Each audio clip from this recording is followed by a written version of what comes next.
Hello friends. आज हम class 10 के कुछ इंपॉर्टेंट क्वेश्चन देखते हैं जो ऑब्जेक्टिव के लिए काफ़ी आवश्यक होगा आपके एग्जाम के लिए। देखिए इसमें क्या है। एक सवाल है, यह त्रिभुज से संबंधित है और इसमें थेल्स प्रमेय का हम लोग प्रयोग करेंगे। कह रहा है त्रिभुज एबीसी में डी समानांतर बीसी है, अर्थात डी समानांतर बीसी है। उसमें कह रहा है कि एक्स का मान ज्ञात करेगा। ये सब मान दिया है आपको, सवाल हम उतना बड़ा नहीं लिखे लेकिन इसमें मान दिया रहेगा। जिसमें एडी का मान एक्स है और बीडी का मान जो है x-2 है और ए का मान x प्लस 2 है और सी का मान जो है x-1 है। अब इसमें x का मान ज्ञात करना है और यह जो है समानांतर है। जब यह समानांतर रहेगा तो 6.1 थेल्स प्रमेय का प्रयोग करेंगे, 6.1 प्रमेय का। और इसमें जो होगा क्या होगा, थेल्स प्रमेय के अनुसार से आधा बटा आधा यूज करिए, अर्थात एडी बटा बीडी और दूसरा हो गया क्या ए बटा ईसी, ए बटा ईसी, जिसमें मान अब रख दीजिए। यहाँ पर एक्स है, बीडी का मान जो है x-2 है और ए का मान जो है x प्लस 2 है और जो है इसी का मान जो है x-1 है। अब इसको क्रॉस मल्टीप्लाई कीजिएगा तो ये हो जाएगा तो आपका एक्स स्क्वायर माइनस एक्स, इसको कीजिएगा तो एक्स स्क्वायर और मतलब -4 हो जाएगा। ए प्लस बी इंटू ए माइनस बी के अनुसार से एक स्क्वायर यानी एक्स का स्क्वायर हो जाएगा, 2 का स्क्वायर 4 हो जाएगा। अब एक्स स्क्वायर से एक्स स्क्वायर कैंसिल हो जाएगा तो यहाँ पर -x बराबर -4 होगा तो x x minus minus cancel तो x बराबर 4 होगा, जो आपका ऑप्शन नंबर ए में है।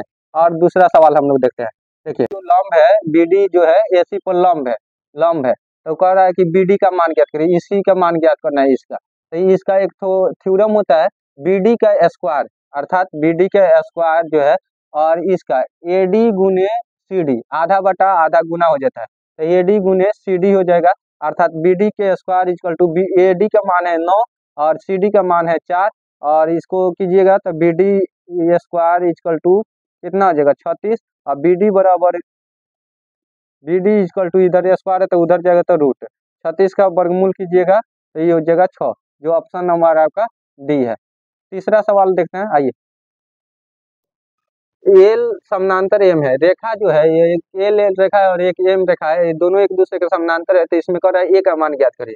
अब देखिए इसमें जो है यहाँ पर एक कोण दिया है और यहाँ पर एक कोण दिया है, ये दोनों रेखा है आपस में समानांतर है। समानांतर रेखा जो होती है और एक तिर्यक रेखा काटेगी तो इसका संगत कोण बराबर होता है, अर्थात इस रेखा के नीचे भी यह कोण है, इस रेखा के नीचे ये कोण है तो संगत कोण से आपस में बराबर होगा। संगत कोण से आपस में बराबर, कारण कि ये दोनों रेखा के नीचे है तो संगत कोण से आपस में बराबर कर दीजिए तो 3a plus 60 degree equal to कितना 4a equal two plus 40 degree. अब इसको पक्षांतर कर दीजिए, इसको इधर हम भेजते हैं तो ये हो जाएगा 60 डिग्री माइनस 40 डिग्री बराबर 4a माइनस 3a। अब इसको कीजिएगा तो कितना होगा 20 डिग्री इक्वल टू 4a में से 3a तो a बराबर 20 डिग्री, जो आपका ऑप्शन नंबर सी में है।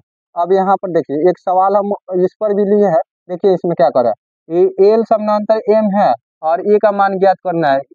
इसमें अंतर क्या है, इसमें जो है इसमें भी वही दूर लगेगा लेकिन यहाँ पर क्या है, यह एक ही ओर को दे दिया है समानांतर रेखा के बीच में, और जब दो समानांतर रेखा के बीच जो होता है ये दोनों कोण का योग 180 डिग्री होगा तो इसका हम लोग मान निकालेंगे तो ये कितना हो जाएगा 3a minus 20 degree plus 2a plus 10 degree equal to 180 degree, क्योंकि दोनों समानांतर रेखा है और दोनों के बीच के ये कोणों का योग 180 डिग्री हो जाएगा तो 3a 2a कितना हो जाएगा 5a हो जाएगा, कितना हो जाएगा 5a। आई जो होगा आपका घटेगा तो ये घटेगा तो कितना हो जाएगा -10 हो जाएगा अब बराबर 180 डिग्री, इधर माइनस है तो उधर जाएगा तो प्लस, तो 5a बराबर 180 प्लस 10, इसको ऐड कीजिएगा तो ये हो जाएगा 190 और ये को फ्री कीजिएगा तो कितना हो जाएगा 190/5। अब इसको कटा दीजिए, ये होगा आपका तो 5 × 15 और 4 उधर जाएगा तो 38, अर्थात ए का जो मान हो जाएगा आपका 38 डिग्री हो जाएगा। हालांकि ऑप्शन हम नहीं दिए थे इसमें, इसका ए का जो मान हो जाएगा 38 डिग्री हो जाएगा। थैंक यू, आशा करता हूँ कि आपको समझ में आया।